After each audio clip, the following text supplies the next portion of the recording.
Magandang gabi po sa lahat ng nakikinig dito sa impilan ng Radyo Philippines dito sa South Korea. We would like to see the following sponsors for this night, ladies and gentlemen.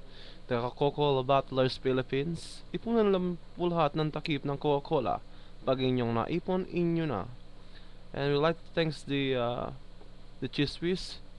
Tastes like fresh safeguard. Maraming pong salamat sa aming bagong gamot na kung saan kapag inyong anak ay humihika, painumin ng kumukulong mantika, tanggal ang hika, patay agad ang bata.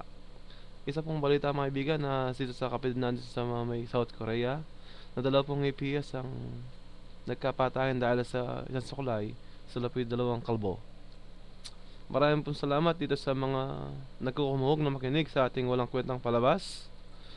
Maraming pong salamat din sa mga bahay naming kinainan na hindi na masarap ang ulam. Maraming po salamat sa nagbigay ng tax refund sa amin.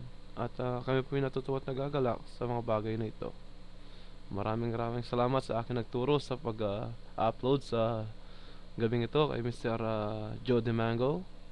And thank you sa lahat ng iyong pagbibigay inspirasyon para gawin ang bagay na to. Sa kasalukuyan po yung nasa negative 2 degree tayo ngayon sa aming container van. Sobrang init. We have to use two kinds of heater, the bed and heater and portable heater. Bukas ng umaga ay may pasok na naman, so we have need to prepare our things.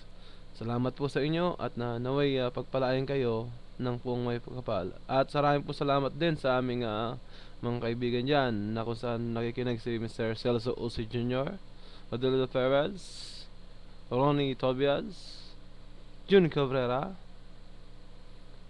and special thanks to the sa mga tao pang di ko nasambit, lalong lalo na sa mga kaaway ko.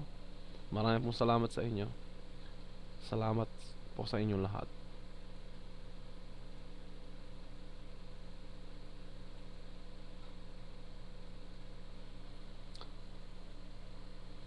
Pare, pa napatayin mo to pare. Hindi ko na alam patayin. Ito pare yung pula.